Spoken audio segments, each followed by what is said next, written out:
Chappell Roan is severely depressed. I'm not being hyperbolic or making an armchair diagnosis here.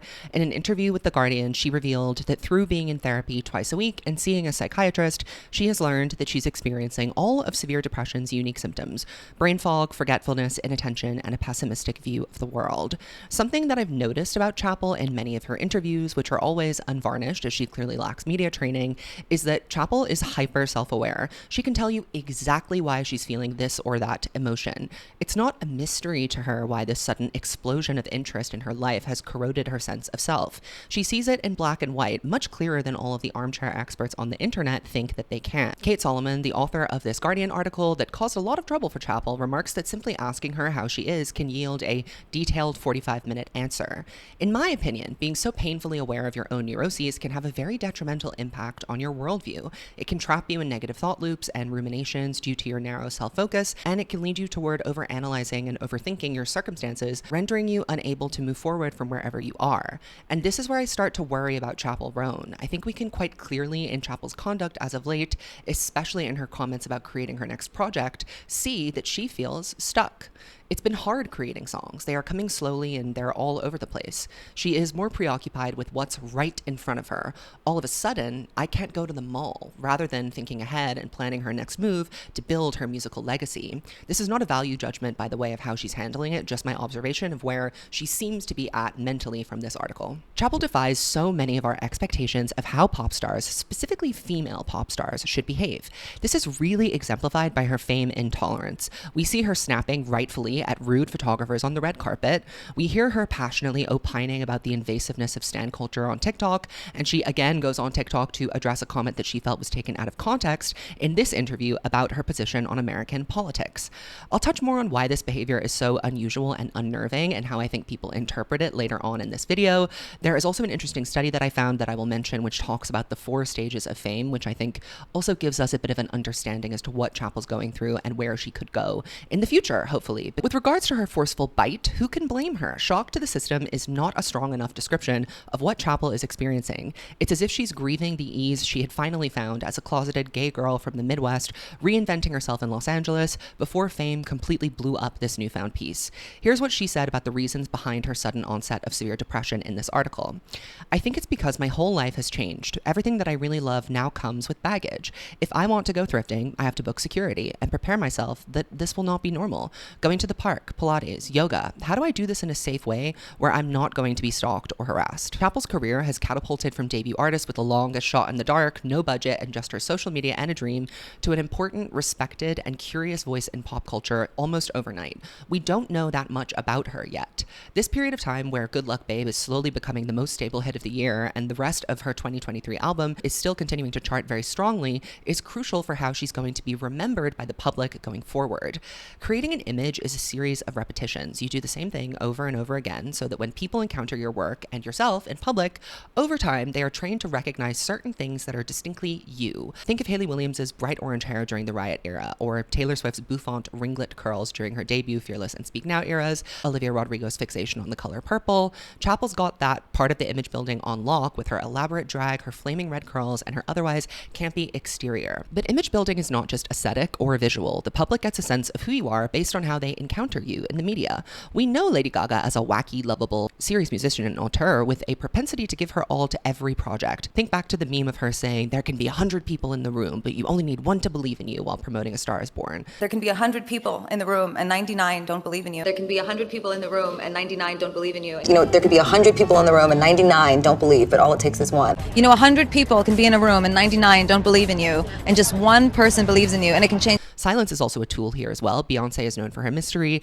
Ariana Grande has this like Disney princess air to her mannerisms. She speaks in this high, delicate voice, and she always looks very put together, perfect and dainty. All of these extraneous things collaborate to solidify you in the public mind's eye with your image and your music. This can change, of course, but it takes serious work to shake a very negative association.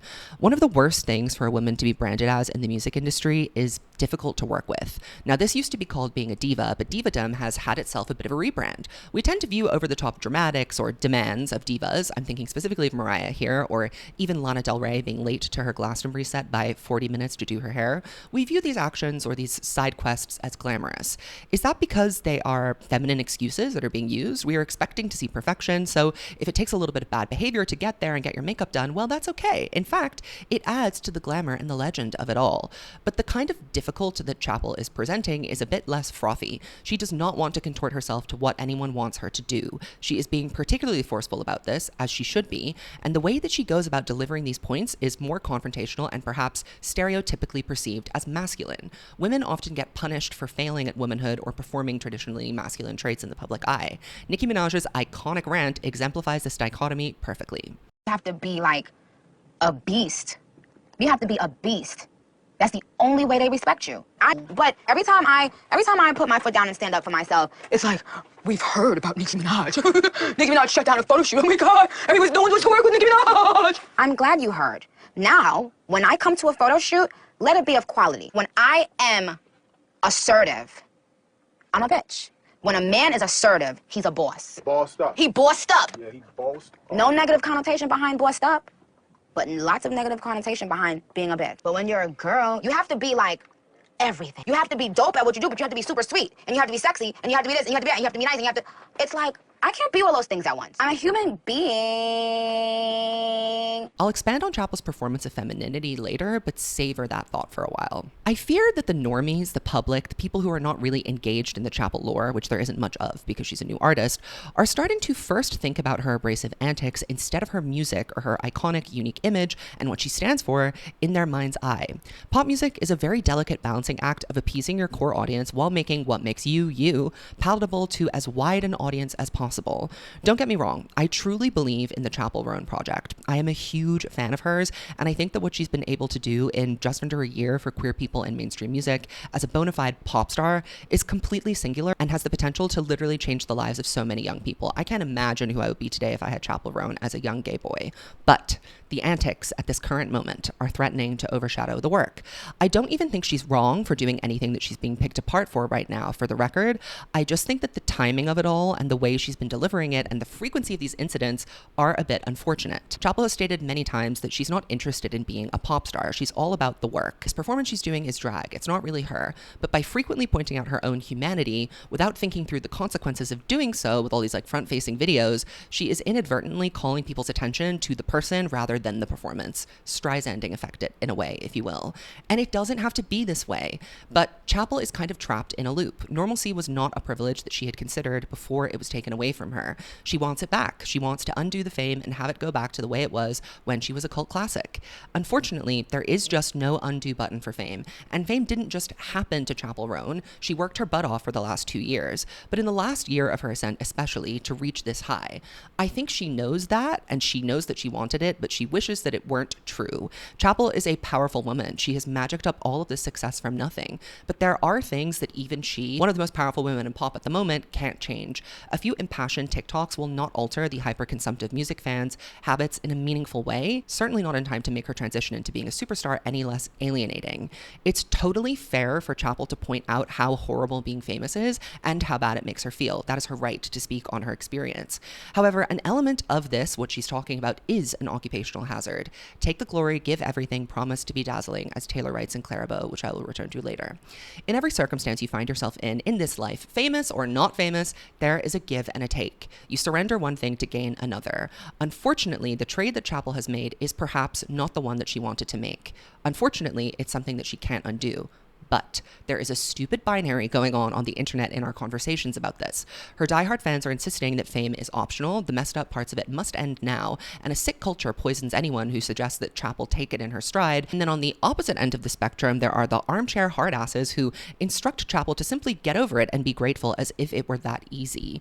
I think here there's a middle ground and some nuance to take. It is so true and valid that what Chappell's experiencing is messed up and unacceptable and needs to be changed. But it's also true that we live in a world world in which people behaving like this is increasingly rewarded by numerous factors: digital alienation, platform manipulation, algorithm traps, the increasing commodification of emotion and experience.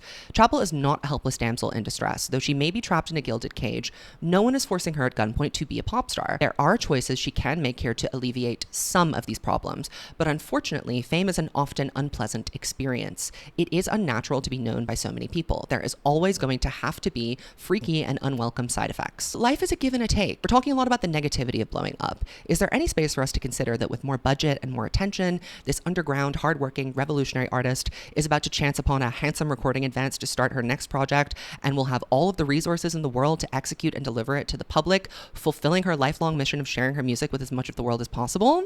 That's an upside, a huge upside.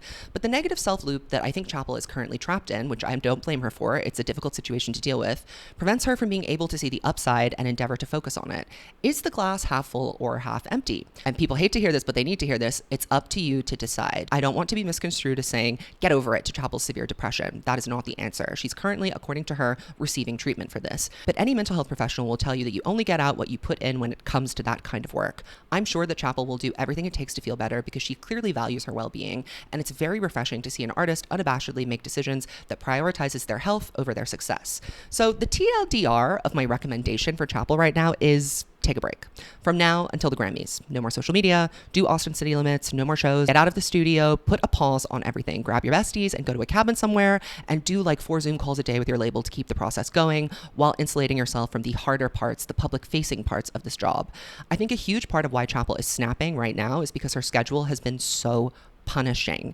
It's hard to get an exact number of all of her shows because she's been on tour opening for Olivia Rodrigo and also performing at many festivals, but my best guess is that she's done at least 80 shows so far in 2024. In 2023, she did roughly 66, and they were all concentrated pretty much towards the end of the year with her first headlining tour. She's been literally on the move since Midwest Princess came out almost a year ago. The idea of touring like that as a new artist is to spread awareness of your work and promote it because you're not getting promotional opportunities anywhere else, right? That was a very successful undertaking for Chappell. We know who she is now, but she's still scheduled and moving like a brand new artist. And that level of touring commitment has stopped her from doing a couple of things as well. First and foremost, it stopped her from being able to rest. And second of all, we haven't been able to get things that we really should have gotten, like a music video for Good Luck Babe. And she also had to cancel some international shows to rehearse for the VMAs. That also puts a bad taste in the public's mouth. I think no one really expected for all of this extra stuff to pop up for Chappell while she had this touring commitment, which was a grueling undertaking in and of itself. But now Chappell needs to rest. No more shows. That's my medicine for her. If I were a vibe doctor, I would prescribe break, break, break. Now let's return to some of the ideas that I posed at the beginning of this video that I think are prudent to examine. Let's start with what we expect from our female pop stars. The most important thing that seemed so obvious when I thought of it, but took Chappell not doing it for me to realize how much of a pressure it can be, is this: deference, submission, and respect, specifically to the fans. The sad truth of being a pop star is that you are at the behest of your fans to make your project succeed. This is even more true for female pop stars because of the stan wars, where various fan bases pit women against each other, not usually to compare and contrast for analytical purposes like I do on my channel, but to put one down in the favor of the other to win some sort of imaginary war that no one cares about really in real life. I think the root of all the invasive and abusive fan behavior comes from this very simple truth. I, as a fan, want you, the artist I support, to be grateful for my support. I want to think that my support matters to you, and you're telling me that it does. You're telling me that you love me all the time, especially when I buy your products and you have something to promote. So how can you turn around and say that it's none of my business when I have a complaint about you, no matter what that complaint might be, whether it's about, a song that you picked to release as a single or the way that you were acting in public when you thought no one could see you? Do I think that this is reasonable or logical? Well, no, but it is a negative side effect of intentionally building a parasocial relationship with your audience. This is also an aspect of performative femininity. The female celebrity, the pop star, must be humble in her personal life, or else will make her professional life suffer. She can be a boss and a diva on stage, but behind the scenes, you better clock back into deference. People are detecting ungratefulness in Chappell's current clapback era. Let's watch one of the videos that she made that caused all of this discourse, shall we? Here's the first one. I need you to answer questions. Just answer my questions for a second. If you saw a random woman on the street, would you yell at her from the car window? Would you harass her in public? Would you go up to a random lady and say, "Can I get a photo with you?" And she's like, "No, what the fuck?" And then you get mad at this random lady? Would you be offended if she says no to your time because she has her own time? Would you stalk her family? Would you follow her around? Would you try to dissect her life and bully her online? This is a lady you don't know. And she doesn't know you at all. Would you assume that she's a good person? Assume she's a bad person? Would you assume everything you read about her online is true? I'm a random. You're a random.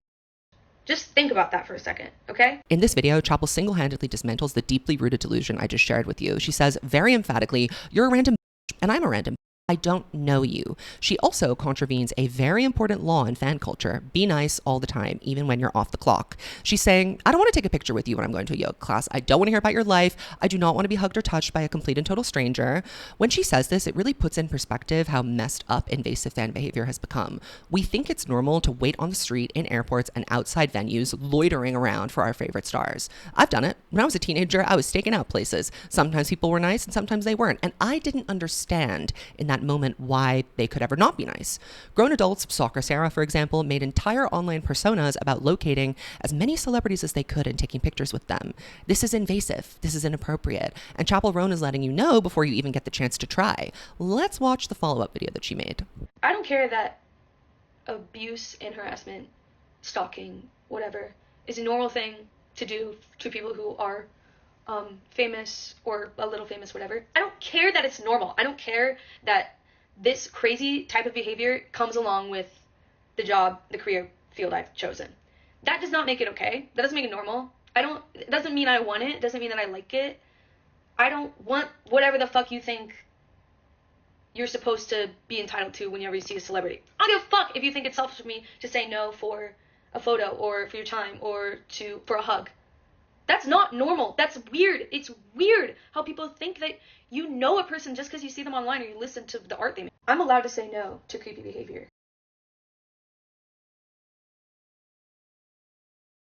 In this one, she's doubling down. She's taking her agency back. She's saying, I am not going to accept this demented universal truth that has been created and reinforced over time. Not only do I not enjoy this behavior, I won't tolerate it. And I am allowed to say no to crazy behavior. Speak on it, queen. Speak. Speak, say it again, louder for the people in the back.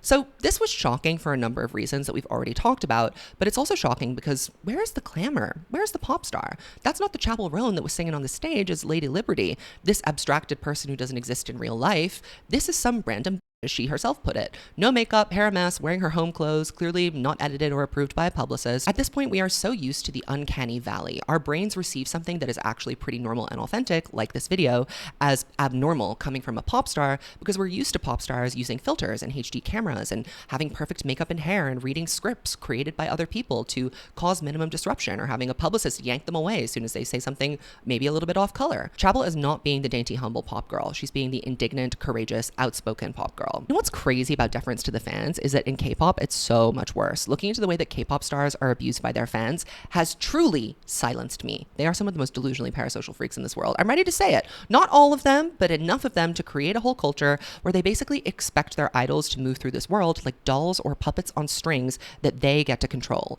I was so weirded out the other day when I saw my diva queen, Jennie Kim from Blackpink, making an apology for vaping in a public space. I was like, okay, surely 90% of American pop stars have done something way worse than that and never been forced to apologize. But no, Jennie had to issue a statement because her fans went sicko mode about it. New Jeans' Minky recently had to apologize for displaying a bad attitude during a YouTube show where her fans alleged that she pretended not to know about a Korean noodle dish. I'm silent. Who died and made you God? Bad attitude. What in your right mind would lead you to believe that because of your streaming parties and your light stick purchases, all elective behaviors, by the way, no one's forcing you to do that, you are allowed to shame your idol into submission? K-pop fans will literally launch wars over their idols dating. I don't really know how to pronounce this group name. aespa? aespa has a group member called Karina, and her fans sent trucks to SM Entertainment's headquarters displaying such gorgeous, delightful messages as, you ruined your own career, and why did you decide to betray your fans after it had come out that she was in a relationship with an actor? She, of course, had to apologize. And what did they say to her apology? Not enough. Because it's never enough. You can never appease the delusional people enough. We've talked about how you do have to give things up for fame, right? A certain level of privacy. But These things that we're talking about are human rights. These are human experiences everyone is entitled to have. And no amount of money or fame or adoration from a group of people has the right or the ability to interfere and replace that.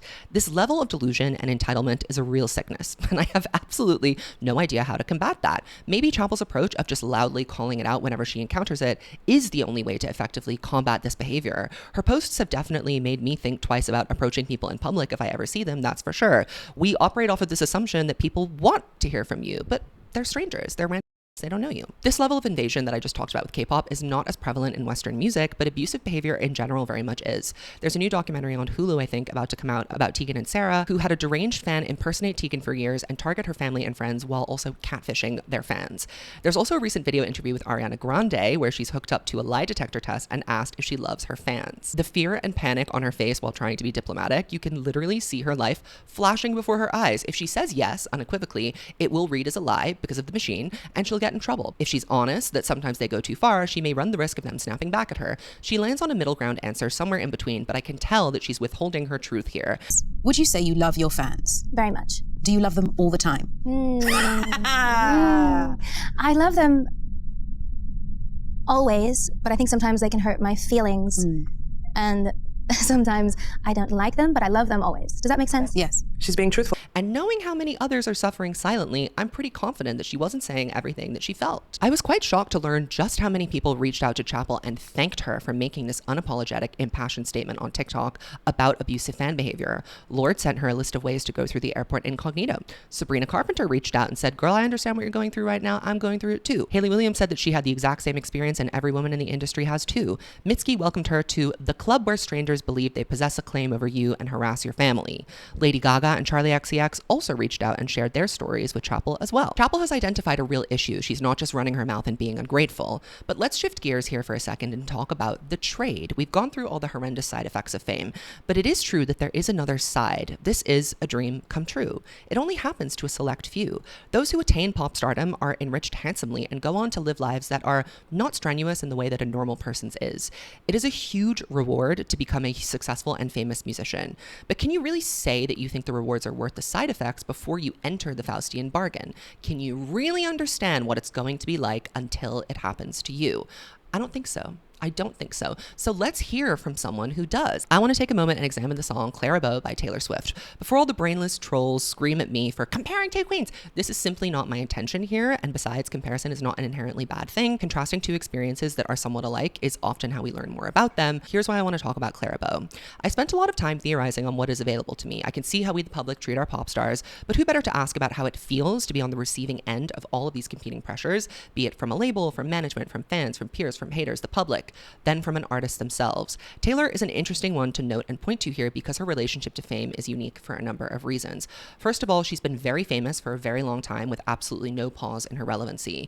Even Taylor's falling off periods are the heights of another respectable pop star's career. She has been observing the way pop stars are treated from the inside and writing about it for nearly 2 decades. She's seen it all, from the Label 360 deal and having her masters taken away from her to the advent of social media, getting her agency back. I mean, she's weathered many storms in the industry. The second reason why I wanted to choose Taylor is because she's borderline psychotic about her own fame. She has made it a point throughout her career to not only never complain and never explain about her issues with fame properly and keep the veil of gratitude lifted at all times towards her fans, the queen makers, but also to never desist in her efforts to become more famous, even at her own peril. As Lana Del Rey remarked incredulously at the 2024 Grammys or soon thereafter, Taylor wants it more than anyone else. She wants it bad. Her only competition is herself. So Taylor has this compelling intrinsic impulse to keep being famous, even with all the negative side effects in full force.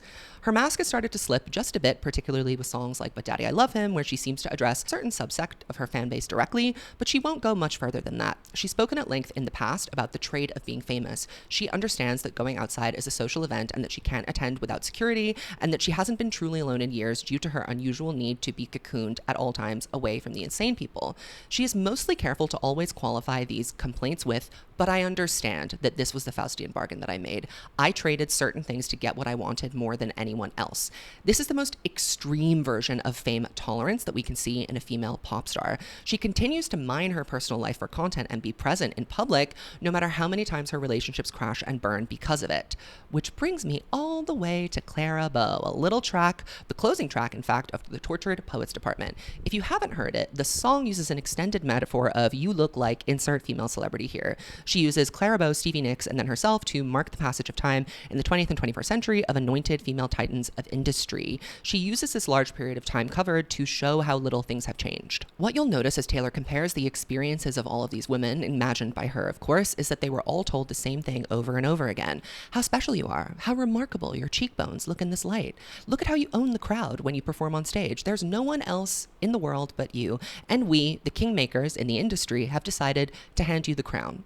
And what of this crown? When it was given to her by the kingmakers, I think in this scenario we can take this to mean both the public and the executives, the literal gatekeepers in the music industry. She writes that they said, "This crown is stained, but you're the real thing. Flesh and blood amongst war machines. You're the new god we're worshipping. Promise to be dazzling." Do you hear the sinister tone in that promise to be dazzling? Each young girl is convinced by the public and the executives that she is the new and the forever supreme. Everyone who came before her was like a half sketch or a warm-up for what she represents now. Specifically for Taylor here, we can see some commentary about her getting signed and skyrocketing to fame because she did it by herself. She was not a lab-grown product, focus grouped by employees or a plant. She made it to where she was on the strength of her songwriting. No amount of Scott Swift capital investment would have been able to propel the natural talent other than her songwriting to this level of success. And that's the basis of her parasocial connection to her fans, and it's also what makes the record labels more money than any other artist in the world. So of course they're going to tell you, you're the flesh and blood and we want it. In the song, she sings about feeling very connected to this younger, hungrier version of herself before she got famous, chasing the stained crown with no promise in sight. She says, "I think I might die if I made it. I think I might die if it happened to me." And you can hear how badly she wants it in her voice. She will literally fork over almost anything for it. And I think to a certain extent, to be as famous and successful as Taylor Swift is as a female pop star, you have to do just that. Be willing to bleed for it. The bridge of the song is where our narrator becomes aware of that cost, not just reckoning with the responsibility of dying to make it, but also realizing how it is, after all, a relentless churn. She is nothing but a cog in the machine. No matter how special they tell her she is, there will be another one of you when you get too old or we get bored with what you've got to offer. I think Taylor was only ever going to come to this realization as she aged, because so much of her mythology as a young, new artist was about being an ingenue and a prodigy. Here's what the bridge says. "Beauty is a beast that roars down on all fours, demanding more. Only when your girlish glow flickers just so do they let you know that it's hell on earth to be heavenly. Them's the breaks, they don't come gently." You see here, our narrator only finds out the real cost, the lived experience, the existential anguish of becoming a pop star once it has devoured her. Beauty is a beast that roars. That's an incredible image, by the way, because pop is so much about aesthetic and often at this level, femininity and respectability. To have the demand to be beautiful and effortless portrayed as this slathering bully relentlessly bellowing for more blood is really startling, but that's just a little digression. Being a pop star, after all, is very glamorous. We covet the pop star's life. We're fascinated by their trials and tribulations. We look forward to their personal tragedies even, because they might make us more music and entertainment. One of the first things that happened when Taylor Swift broke up with Joe album was, "Where's the album? We need the damn album." She ends the song with a searing indictment of the churn. "You look like Taylor Swift," she says to a new artist. "In this light, we're loving it. You've got edge she never did. The future's bright, dazzling." Hidden in that promise to whoever it is the same truth that Taylor had to age up to realize. Beauty is a beast that roars, and when your girlish glow flickers just so, the rabid public that gassed you up and catapulted you into stardom will look over your shoulder at the next young, talented thing and say, "Wow, you're like an evolved version of that other girl. Your future is even brighter than hers." And then the cycle repeats. It seems that Chappell is becoming aware of the phoniness of this promise a lot sooner. Why? Well, because she doesn't want it that bad. And I think we circle back here again to the perceived ungratefulness. Because fame is so idolized and coveted, and we all secretly want some experience of it, even if just for a moment, we can't imagine being ungrateful to receive it. But Chappell has said since before she even blew up that she had only a passing interest in even being played on the radio. What was important to her was getting to sing her gay songs to gay people, but she did harbor a desire to be huge somewhere. In their article, Being in the World of Celebrity, Rockwell and Giles describe 4 stages that celebrities often experience in their journey with fame psychologically. Love-hate, where they are simultaneously attracted to and frustrated by public attention. Addiction, which is marked by an increasing need for external validation. Acceptance, where they begin to kind of reconcile with the realities of fame. And adaptation, where they establish methods to manage the balance between their public personas and their private lives. Their study was done by researching with 15 celebrities in various industry forms, including the music industry. industry. Chappell is quite clearly, to anyone with eyes and ears, stuck in the love-hate phase of processing her fame. Her ambivalence, wanting to sing gay songs to her gay fans without the added baggage of mass public scrutiny, puts her at odds with the very nature of fame. With the love-hate phase, Chappell feels excited for her music's recognition and also about the newfound spoils of celebrity. In the Guardian article, she also mentions getting to go to whatever concert she wants in a private box is a really good perk, but also a searing resentment as her personal freedom diminishes. This is only amplified by the simple fact that she never really imagined her career could reach this high in the first place. She didn't want it that badly. She didn't have these projections of being huge, not like Taylor Swift. She wasn't ready to die for it. And Chappell's story really highlights the painful reality that, as Giles and Rockwell's theory posits, fame quickly morphs from enchantment to suffocation, especially for those who were never fully invested in chasing it. Because even though it doesn't happen accidentally, I think there are people who are more and less prepared for it than others. So what comes next? The love-hate stage doesn't last forever, especially when the newness wears off a bit. Then there's the addiction phase, where celebrities rely on attention for validation, and then the acceptance and adaptation phases, aka the long-term psychological shift that many celebrities have to make to protect their mental health. It involves a reckoning with the transient nature of fame, because fame comes and goes, right? Sometimes it's more intense than others when you're promoting an album versus when you're taking a break. So far, Chappell has only experienced the very intense kind of blowing up. And there's also the need to redefine your personal boundaries. Let's use Taylor Swift as a foil for Chappell again, because she is the opposite in this scenario. Taylor has rode the transience of fame already, and it seems, as of late, has successfully redefined her own personal boundaries by strategically managing life in the public eye. In the acceptance phase, Taylor came to terms with the fact that public attention is both fleeting and constant.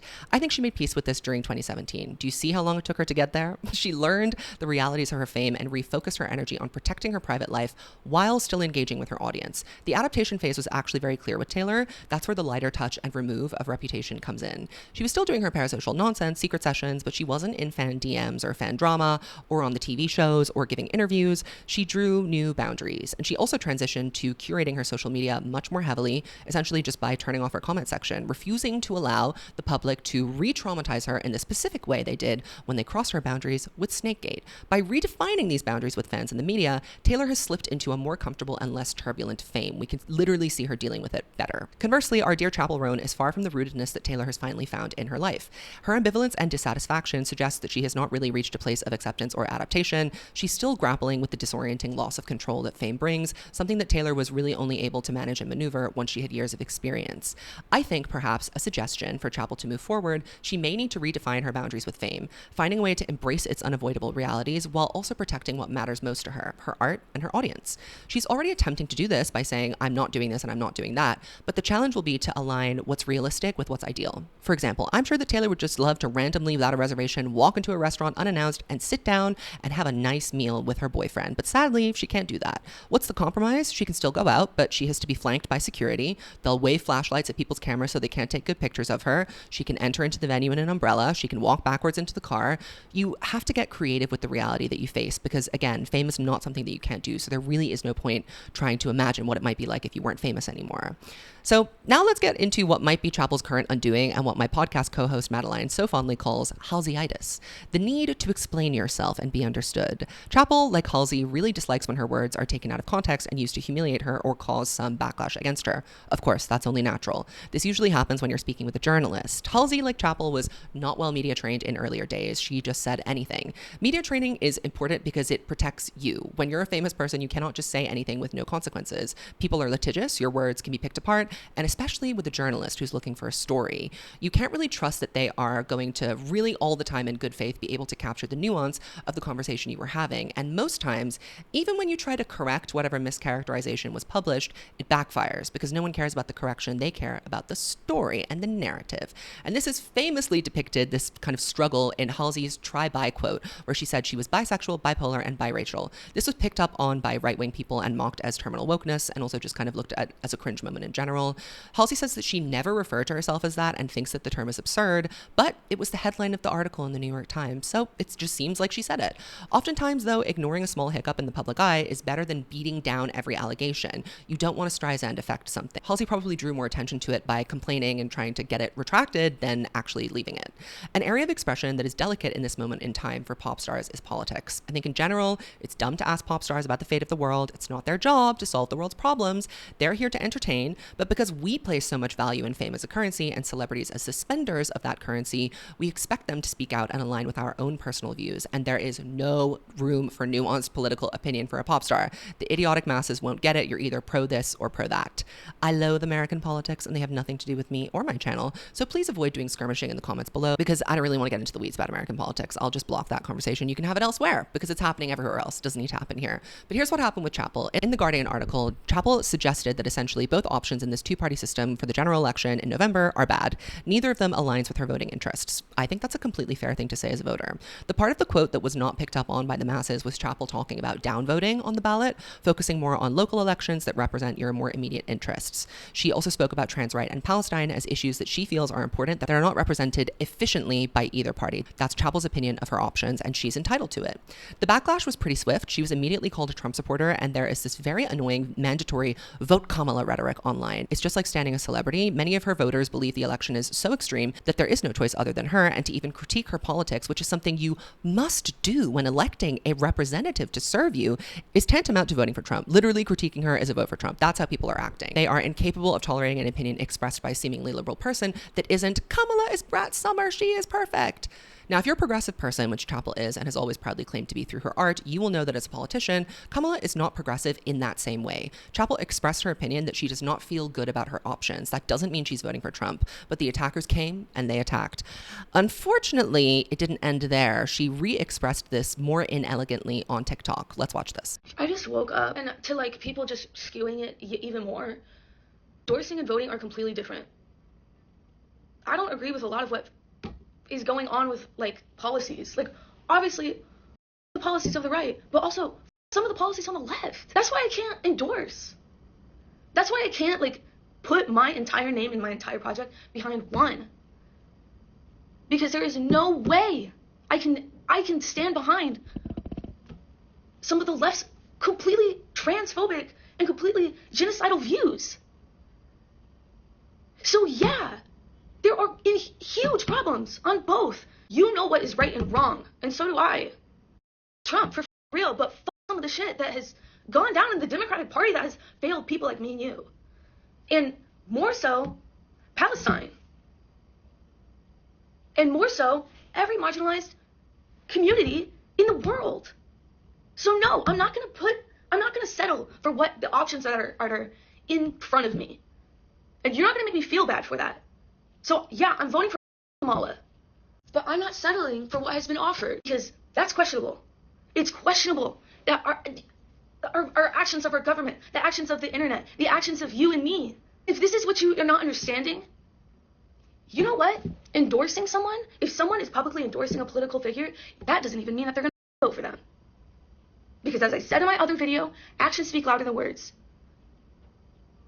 And I'm not going to let this narrative of like me not playing both sides. No. This is not me playing both sides. This is me questioning both sides because this is what we have in front of us.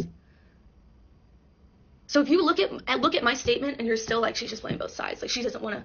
No, you're not getting it. I'm critiquing both sides because they're both so up. Voting is all we have right now in the system. And so I encourage it, yet again, vote for who in your mind is the best option for what we have right now. Because that's all we can do. And I hope this makes it clear that no, I'm not picking the sides of what we have right now. Yes, one's obviously better than the other. But Jesus Christ, I hope you don't settle for what we have and put your name behind someone that you don't fully trust because of their blatant actions. I mean, just from looking at this video, I can tell that she didn't think about what she wanted to say before she started recording. She got mad and she hit record.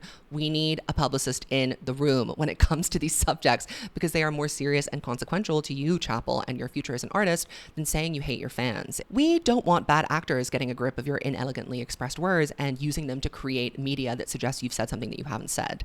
This is just something that could have been more effectively addressed with a statement from her publicist just clarifying her positions, rather than the getting on front-facing cam mad as hell. I'm always in support of Chappell being as mad as she wants to be, but I'm trying to think about how this is affecting her public image and how it will affect her career in the long run. So it's like all of these little individual actions. I'm like, yes, Chappell, you're so entitled to do that. Queen, slay, absolutely. I agree with you.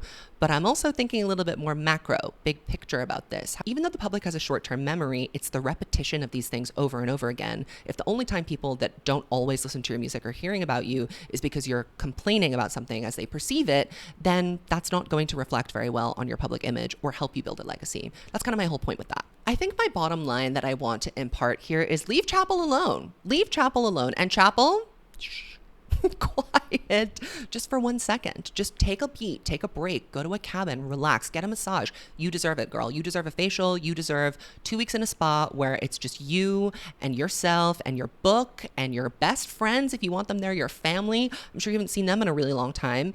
It is time for everyone to back off Chappell. We built her up. You cannot tear her down in the same year that you built her up. It's not fair. It's not fair. You got to give her at least a year. But either way, I really believe in Chappell as an artist, and I think that she's one of the most interesting celebrities, not just interesting pop stars or entertainers. I think that the way that she's navigating her celebrity is very interesting. I mean, look, I'm sitting here talking for 40 minutes about it. So there you go. All right, that's all I have for you in this video. Thank you so much for watching, and I will see you next week for some Taylor related content. Goodbye.